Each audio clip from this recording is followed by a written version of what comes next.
ओम शांति। 23/9/2023 के ईश्वरीय महावाक्य हैं।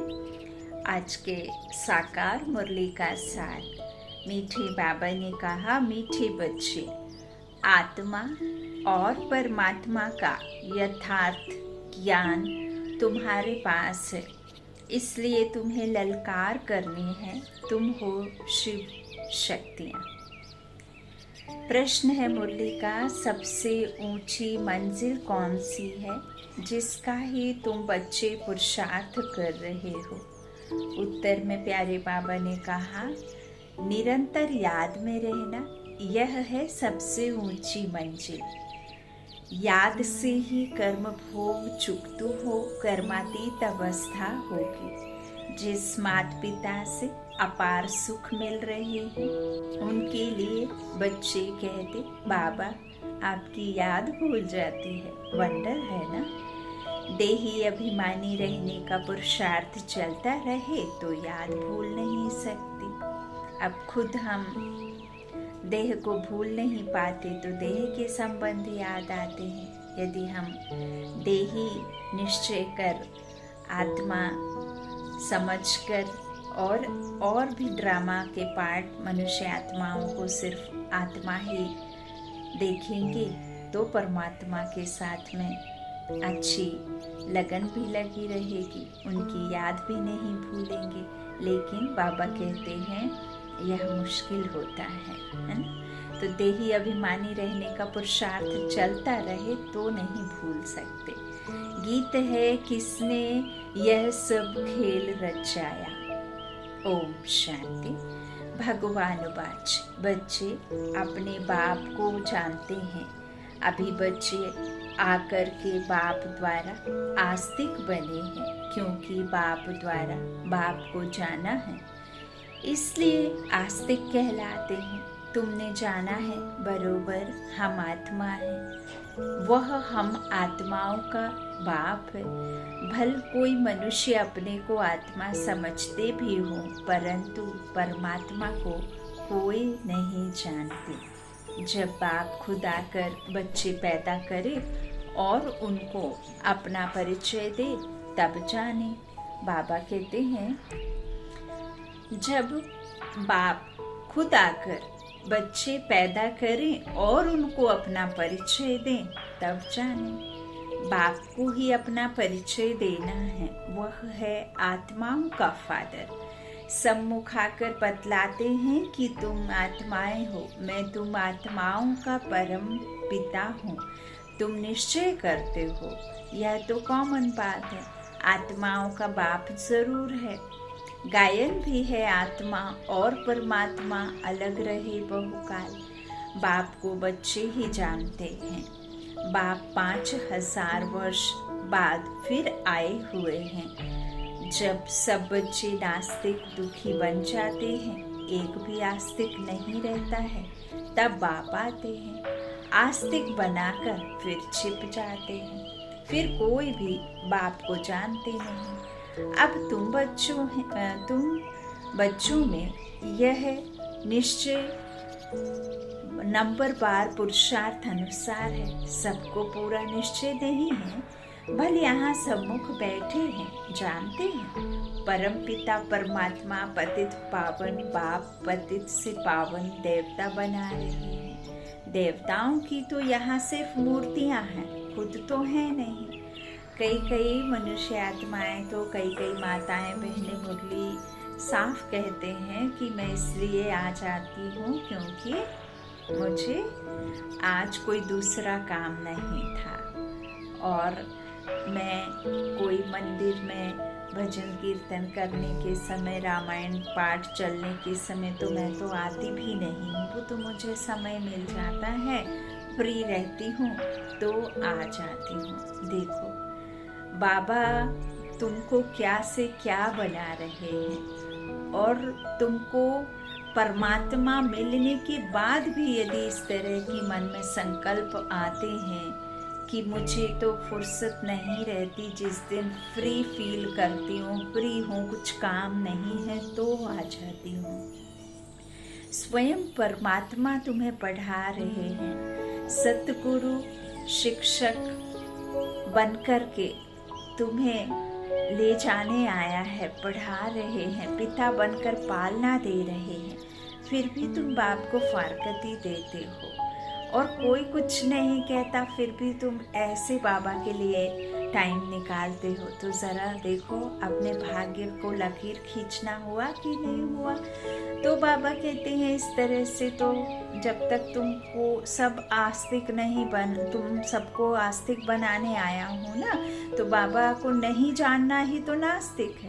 अब परमात्मा आए तब परिचय दे, तब फिर हम जाने, तब फिर हम आस्तिक बने, क्योंकि यथार्थ हमें बाप की पहचान भी तो होनी चाहिए। तो बाबा कहते हैं कि भल यहाँ सम्मुख बैठे हैं, जानते हैं परम पिता परमात्मा पतित पावन पाप पतित से देवता बना रहे हैं। तो देवताओं की तो ये बाबा कहते हैं कि आस्तिक जो देवताओं की जो तो यहाँ मूर्तियाँ हैं सिर्फ, है ना। तो बाबा कहते हैं कि मैं तो आया हूँ, लेकिन फिर तुम भी जो हो खुद तो है नहीं, जो भी मनुष्य मात्र हैं सिवाय तुम ब्राह्मणों के और कोई भी आत्मा और परमात्मा को नहीं जानते, है ना।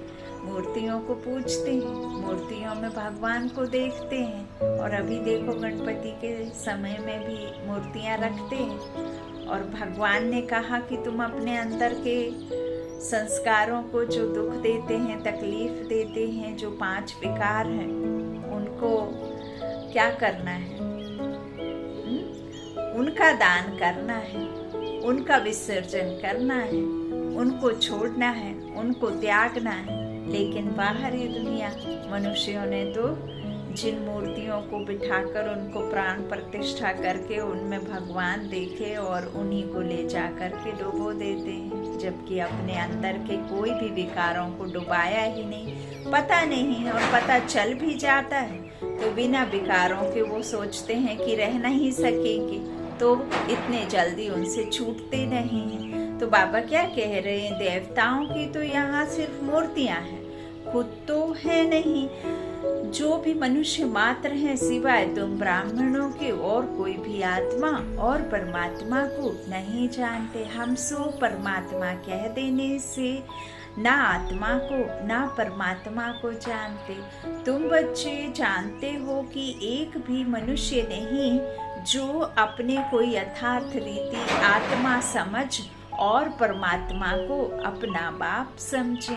लेकिन अब यह ललकार कौन करे? शक्तियों ने ही ललकार की थी, परंतु अभी तक वह शक्ति आई नहीं है जो तुम्हारे में आनी चाहिए। शिव शक्तियाँ तो मशहूर हैं, नामी ग्रामी हैं, जगत अम्बा भी शक्ति है। अब कॉन्फ्रेंस में रिलीजियस हेड सब आते हैं, उन्हें भी समझाना है। बाप समझाते हैं, बच्चे तुमको तो देही अभिमानी बनना है, हम आत्मा हैं, परम पिता परमात्मा से वर्षा ले रहे हैं, यह निश्चय नहीं है, कोई संशय है तो उच्च पद पा नहीं सकेंगे। अच्छे अच्छे बच्चे भी चलते चलते माया का तूफान लगने से गिर पड़ते हैं, निश्चय बुद्धि से संशय बुद्धि हो पड़ते हैं। नहीं तो बच्चे कभी भी संशय बुद्धि नहीं होते हैं कि हमारा यह बाप नहीं है। यहाँ यह वंडर है, कहते भी हैं परम पिता परमात्मा हम सब आत्माओं का बाप है। बाबा कहते हैं वह हमको पढ़ाते हैं, फिर भी बाप को भूल जाते हैं। रोज समझाते रहते हैं, बच्चे अपने बाप को याद करो तो तुम्हारे विकर्म विनाश होंगे। विकर्म तो जन्म जन्मांतर के सिर पर बहुत है। तुम जानते हो मम्मा बाबा जिसको ब्रह्मा सरस्वती कहते हो वह नंबर 1 में है। वह भी खुद कहते हैं इतना योग लगाते हैं, मेहनत करते हैं, तो भी अनेक जन्मों के पाप कटे नहीं हैं। कुछ ना कुछ भोगना पड़ता है, अंत में इस भोगना से छूट कर्मातीत अवस्था को पाना है ना। अब देखो मम्मा भी तो कितनी छोटी अवस्था में उनको कैंसर हुआ था ना। अब ऐसे तो नहीं है ना कि भगवान के बच्चे बन गए या पुरुषार्थ करके नंबर 1 पे चले गए। प्रिंस प्रिंसेस बनकर सतयुग के नंबर 1 में आएंगे, है ना, कृष्ण और राधे बन करके। तो इसका मतलब ये तो नहीं है कि उनका जो पुराना हिसाब किताब है वो उनको भोगना नहीं पड़ेगा, हाँ, लेकिन उनका फिर जो भी उनकी अवस्था थी वो श्रेष्ठ अवस्था रहती थी, क्योंकि वो समझ गए थे कि हमारे ये जो विकर्म है, जो हमारे ही कर्म किए हैं, उनका हमें ही भुगतना भोगना है ना। तो बाबा कहते हैं कि अच्छे अच्छे बच्चे भी चलते चलते क्या है, माया का तूफान लगने से गिर पड़ते हैं, है ना। तो बाबा कहते हैं विकर्म तो जन्म जन्मांतर के हैं, सिर पर बहुत है। तो तुम जानते हो ना कि मम्मा बाबा जिसको ब्रह्मा सरस्वती कहते वह नंबर 1 में है ना। लेकिन बाबा कह रहे हैं कि वह भी, उनको भी मेहनत करते हैं तो भी अनेक जन्मों के पाप कटे नहीं हैं। तो बाबा कहते हैं अंत में इस भोगना से छूट कर्मातीत अवस्था को पाना है, पुरुषार्थ करना है। माया भी कम रुस्तम नहीं है, दोनों ही सर्वशक्तिमान है। रावण माया ने सब मनुष्य मात्र को पतित बना दिया है। गाते भी हैं पतित पावन, तालियां बजाते रहते हैं तो जरूर पतित है ना, परंतु अपने को समझते नहीं है कि हम पतित हैं।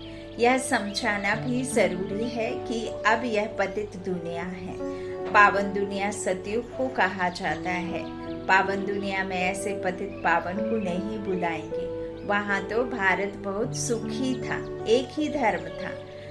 अभी तुम जानते हो परम पिता परमात्मा ज्ञान सागर है। वह इन सब वेद शास्त्रों आदि के राज को जानते हैं, वही पढ़ा रहे हैं। परंतु कोई कोई ऐसे हैं जो यह भूल भी जाते हैं कि हमको परमात्मा पढ़ाते हैं, बेहद का बाप हमें पढ़ाते हैं। वह नशा नहीं चढ़ता। यहाँ से बाहर घर जाने से नशा चकनाचूर हो जाता है। कोई मुश्किल है जो युक्ति युक्त पुरुषार्थ करते हैं। माया बड़ी जबरदस्त है, देह अभिमान तो नंबर 1 है। बाबा ने समझाया है अपने को देही समझो, हम आत्मा है। इस शरीर द्वारा हम कर्म करते हैं, अपने को परमात्मा तो कभी नहीं समझना है। बाबा ने कहा खुदाई खिदमतगार बनना है तो खुदा की हम सेवा कर रहे हैं, खुदा को याद करते हुए, परमात्मा को साथ रखते हुए, निमित्त बच्चे बनकर, आत्मा बनकर। कर्मेंद्रियों का सहारा परमात्मा ना ले तो परमात्मा घर घर तो पढ़ाने नहीं जाएगा। इसलिए हमें आपको उन्होंने चुना है। तो सिर्फ आपको यह समझना है कि परमात्मा का ज्ञान परमात्मा ने दिया और परमात्मा ने निमित्त चुनकर हमें औरों को सुनाने का, सेवा का बाबा ने अथॉरिटी दिया। तुमको खुद मिला या तुमने किया, यह देह अभिमान है। तो बाबा कहते हैं माया बड़ी जबरदस्त है ना, घड़ी घड़ी भुला देती है। तो बाप हमें पढ़ाते हैं, है ना। बाबा कहते हैं परंतु कोई कोई ऐसे हैं जो यह भी भूल जाते हैं कि हमको परमात्मा पढ़ाते हैं, हाँ? तो बेहद का बाप हमें पढ़ाते हैं, वह नशा नहीं चढ़ता। यहाँ से बाहर घर जाने से नशा चकनाचूर हो जाता। कोई मुश्किल है जो युक्ति युक्त पुरुषार्थ करते हैं। तो बाबा क्या कह रहे हैं, माया बड़ी जबरदस्त है, देह अभिमान तो नंबर 1 है। बाबा ने समझाया है अपने को देही समझो, है ना। तो बाबा कहते हैं कि हम आत्मा है और इस शरीर से कर्म करते हैं, अपने को परमात्मा कभी नहीं समझना, है ना। बाप कहते हैं मैं तुमको पतित से पावन बनाने आया हूँ, मुझे घड़ी घड़ी याद करो।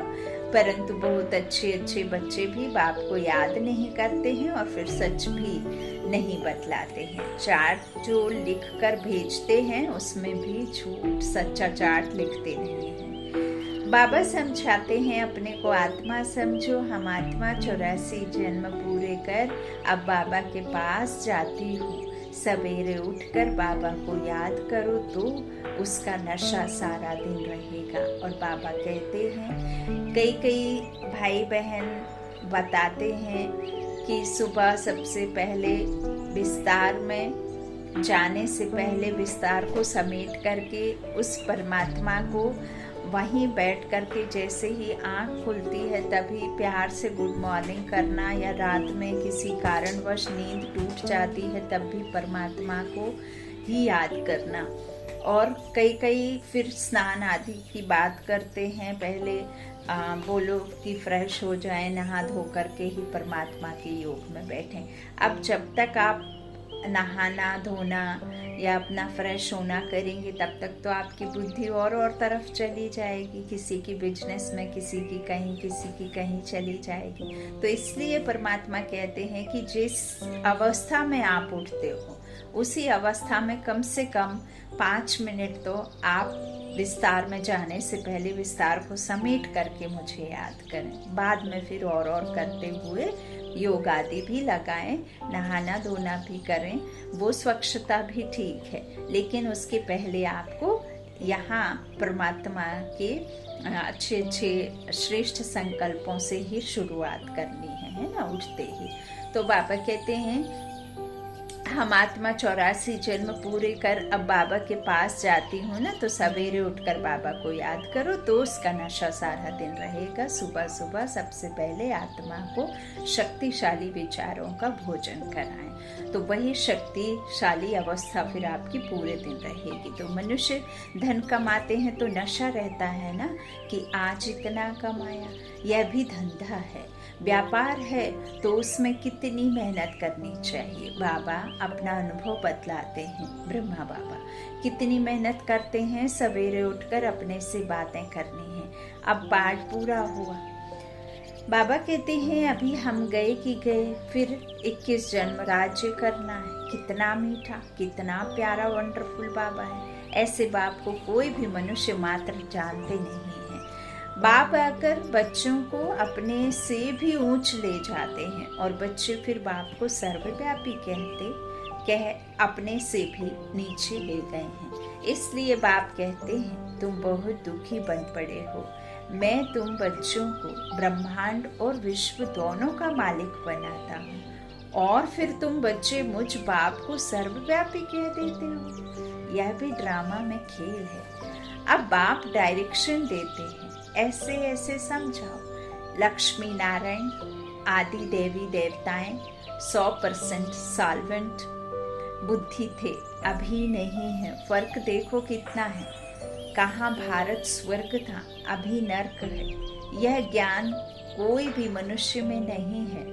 तुम बच्चों में भी वह ताकत नहीं है। देह अभिमान बहुत है। देही अभिमानी को तो धारणा होनी चाहिए। बाप डायरेक्शन देते हैं, ऐसे ललकार करो।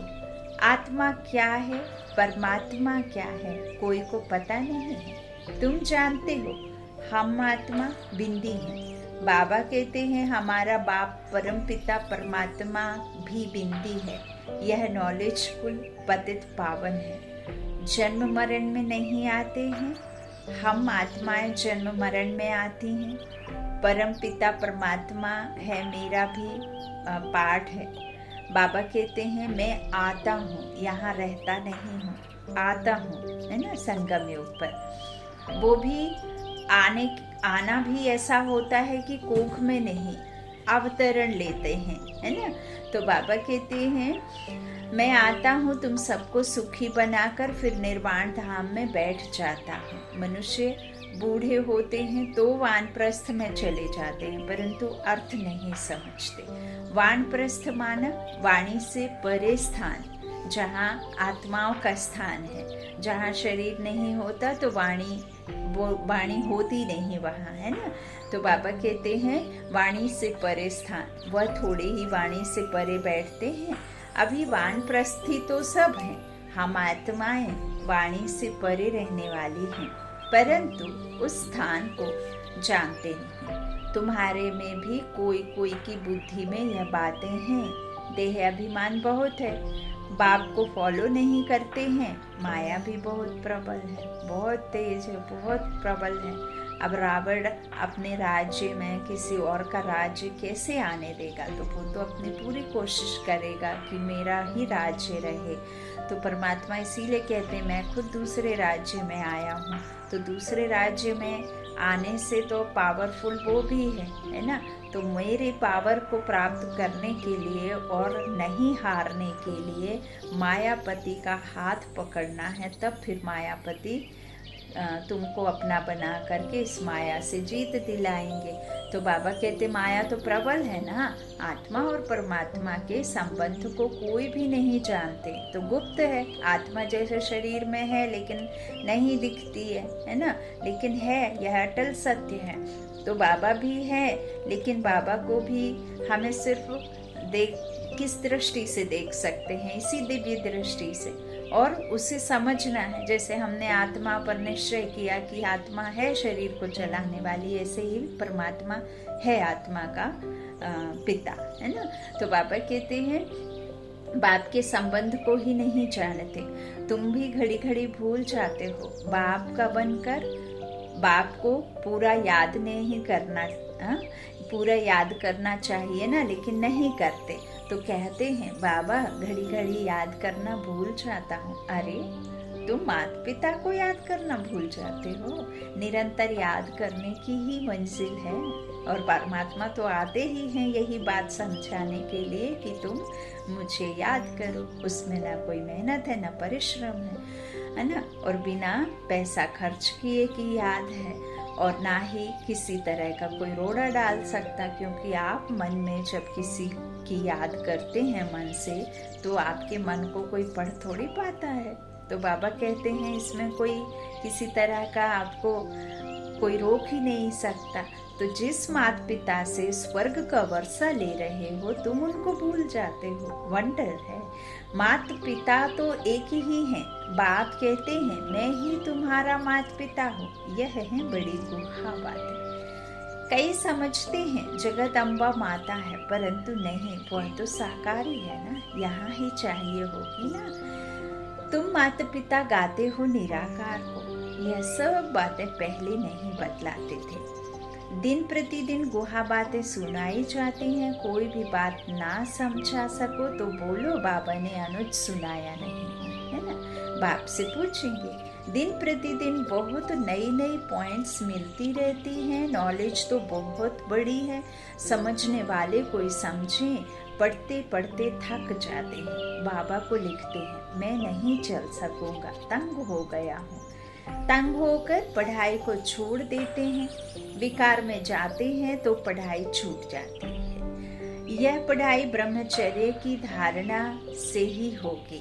अगर ब्रह्मचर्य को तोड़ा तो धारणा नहीं हो सकेगी। दूसरे को कह नहीं सकेंगे कि काम महाशत्रु है। जिस बात को आपने अपने जीवन में अप्लाई किया होगा, आपने अपने में धारण किया होगा, वही आप दूसरों को समझा सकते हैं, बता सकते हैं। क्योंकि जब तक आपने अनुभूति नहीं की होती, जब तक आपका अनुभव खुद का नहीं होता, तब तक आप दूसरों को किताबी भाषा से समझा नहीं सकते। चाहे फिर लौकिक की पढ़ाई हो, चाहे अलौकिक की बात हो, और चाहे फिर परे ते परे रहने वाले परमात्मा की बात हो। तो बाबा तो वही कहते हैं कि काम महाशत्रु है। तो फिर आप किसी को कह नहीं सकेंगे यदि धारणा नहीं होगी, तो बुद्धि का ताला ही बंद हो जाता है। मंजिल बहुत ऊंची है। अब बाबा कहते हैं कि मन से तो बिल्कुल भी किसी के प्रति किसी तरह का विकार या कुदृष्टि, कहते ना बाबा, सिविल आई रखो, है ना। तो क्रिमिनल आई नहीं रखो, क्योंकि आप एक परमात्मा की संतान हैं। जब आप ये समझ जाते हैं तो फिर आप किसी के प्रति क्रिमिनल आई रख ही नहीं सकते हैं। तो मंजिल तो बड़ी ऊंची है ना। सन्यासी तो गृहस्थ धर्म को छोड़ भाग जाते हैं। अब मन में क्या रहता है वो थोड़े भागेंगे, मन में तो रहेंगे ना विचार। लेकिन गृहस्थ छोड़ देने से थोड़े ना, परमात्मा तो गृहस्थ में रह कर के कमल पुष्प समान बनने की बात करते। तो वो है हठ योगी सन्यासी। यह है राजयोग। आप जब उस राजयोग के लिए जो परमात्मा की याद में रहते हैं, तो उसी से तो आपको राजस्व मिलेगा, है ना। तो बाबा कहते हैं जब तक आप खुद के ऊपर विजयी नहीं प्राप्त करेंगे, स्वराज्य अधिकारी नहीं बनेंगे, तब तक विश्व अधिकारी नहीं बन सकते ना। तो बाप ही आकर राजयोग सिखलाते हैं। हठ योगी कभी राजयोग नहीं सिखला सकेंगे। यह बात पूरा समझाने का ढंग नहीं आया है। उन्हें का है हठ योग संन्यास। वह पतित को पावन बना नहीं सकते। तुम्हारा है बेहद का संन्यास, वह है हद का संन्यास। तुम्हारी बुद्धि में है कि हमारे 84 जन्म पूरे हुए, अब हम वापस जाते हैं। यह बेहद का संन्यास बुद्धि से किया जाता है, समझा? उनका है हठ योग कर्म संन्यास, तुम्हारा है राजयोग कर्म योग जो भगवान ने सिखलाया है। अभी तुम अच्छी रीति समझा सकते हो कि वह है हठ योग और यह है राजयोग। शिव को भी कोई समझते नहीं है। जैसे आत्मा बिंदी है वैसे शिव भी बिंदी है। बिंदी का निशान भी भ्रकुटी में ही दिया जाता है और कोई जगह बिंदी नहीं देंगे। चाहे फिर वो भाइयों को इधर तिलक रखें और चाहे माताएं बहनें तिलक रखें तो भी भ्रकुटी के बीच ही। और कभी आपने देखा होगा जब हम बहुत अधिक गहन गंभीर अवस्था में कोई बात को सोचते हैं तो भी हम ऐसे हाथ रख करके सोचते हैं। तो कई फिर कहते भी हैं अपने बड़े बुजुर्ग की करम पे हाथ रख करके क्यों बैठे हो, है ना? करम कहाँ, यहाँ हमारे ये किसका स्थान है?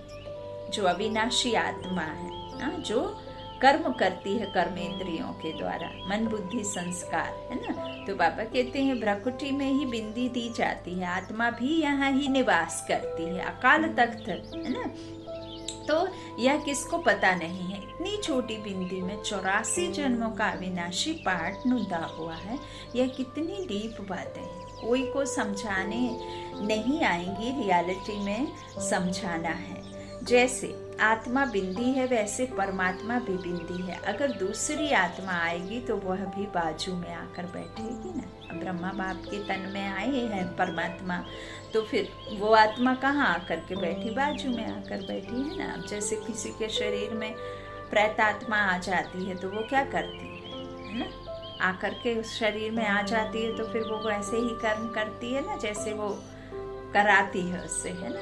तो इस तरह से बाबा कहते हैं कि बाजू में आकर बैठेगी ना। ब्राह्मण में आत्मा को बुलाते हैं, आत्मा आकर बोलती है हमने फलानी जगह जन्म लिया है, तो वह आत्मा कहाँ आकर बैठेगी? क्या माथे में? उनमें अपनी भी आत्मा है ना। बाप कहते हैं मैं भी बिंदी हूँ, मुझे परम पिता परम आत्मा कहते हैं। उनकी महिमा बड़ी भारी है। शिवाय नमः, यह किसने महिमा की? आत्मा सालिग्राम ने। तो जरूर वह अलग है। दुनिया इन बातों को नहीं जानती, तुम जानते हो। उनका एक ही नाम शिव है। ब्रह्मा विष्णु शंकर को ब्रह्मा देवताए नमः, विष्णु देवताए नमः कहेंगे। उनको शिव परमात्माए नमः कहेंगे तो शिव ऊंच ठहराना। शिव कल्याणकारी है, विश्व कल्याणकारी है ना। तो बाबा कहते हैं कि तुम्हारा यह हीरे जैसा, अभी जो तुम्हारा कौन सा जन्म है, बाबा कहते हैं तुम्हारा यह हीरे जैसा जन्म है। यह भी तुमको नॉलेज अभी हुई है। देवताएं तो प्रारब्ध भोगते हैं, वहाँ किसी के पास में ये नॉलेज होती नहीं है। बाबा कहते हैं यह प्रारब्ध देने वाला बाप वंडरफुल है। ऐसे पारलौकिक बाप का रिगार्ड कितना रखना चाहिए। बुद्धि योग इस ब्रह्मा में नहीं, उनमें रखना है, तभी शक्तियों से भरोगे। तो वह बाप पढ़ाते हैं इस द्वारा। यह शरीर लोन लिया है, सारी सृष्टि में कितना बड़ा मेहमान है। शिव बाबा परम धाम से आते हैं, कितना बड़ा भारत का मेहमान है, कहाँ से आया हुआ है। उन मिनिस्टर आदि की कितनी इज्जत होती है। यह गुप्त वेश में कितना बड़ा मेहमान पतित को पावन बनाने आया है। अच्छा, मीठे मीठे सिकी लाधे बच्चों प्रति माता पिता बाप दादा का याद प्यार और गुड मॉर्निंग। रूहानी बाप की रूहानी बच्चों को नमस्ते। हम रूहानी बच्चों के रूहानी माता पिता बाप दादा को याद प्यार और गुड मॉर्निंग। शुक्रिया बाबा।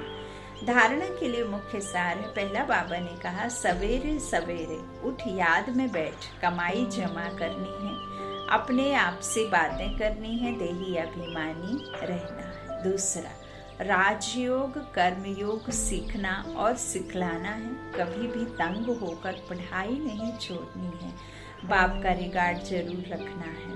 आज का वरदान है बाप समान बेहद की वृत्ति रखने वाले मास्टर विश्व कल्याणकारी भव। बेहद की वृत्ति अर्थात सर्व आत्माओं के प्रति कल्याण की वृत्ति रखना, यही मास्टर विश्व कल्याणकारी बनना है। सिर्फ अपने व अपने हद के निमित्त बनी हुई आत्माओं के कल्याण अर्थ नहीं, लेकिन सर्व के कल्याण की वृत्ति हो। जो अपनी उन्नति में, अपनी प्राप्ति में, अपने प्रति संतुष्टता में राजी होकर चलने वाले हैं, वह स्व कल्याणी हैं। लेकिन जो बेहद की वृत्ति रख बेहद सेवा में बिजी रहते हैं, उन्हें कहेंगे बाप समान मास्टर विश्व कल्याणकारी। तो बाबा कहते हैं कि सिर्फ अपने प्रति सोचना, अपने प्रति समझना, अपने लिए धारणा करना, यह कोई कमाई की बात नहीं है। फोन पर भी बातें करें, कहीं जाते भी बातें करें, लेकिन बातें सिर्फ बाबा की करना है। ज्ञान जो शंख ध्वनि है वो बजानी है, चाहे फिर आपसे कोई पूछे और ना पूछे। बाबा कहते हैं जब आप बार बार बार कहेंगे तो ज़रूर तीर लगेगा, और वो बाबा का बच्चा कल्प पहले बना होगा तो फिर ज़रूर ही बन जाना है, चाहे फिर वो किसी भी धर्म का हो, किसी भी उसका युग का हो, कहीं भी कन्वर्ट हुआ हो तो भी परमात्मा का ज्ञान जरूर सुनेगा, क्योंकि वो यदि बाबा का बच्चा होगा तो आना ही आना है। अच्छा, स्लोगन है निंदा स्तुति मान अपमान हानि लाभ में समान रहने वाले ही योगी तू आत्मा है। निंदा हो, स्तुति, मान, अपमान, हानि, लाभ में समान रहने वाले ही योगी तू आत्मा है। अच्छा, ओम शांति। शुक्रिया बाबा, शुक्रिया आप सभी भाई बहनों की स्नेह का, प्यार का। ओम शांति। Good night.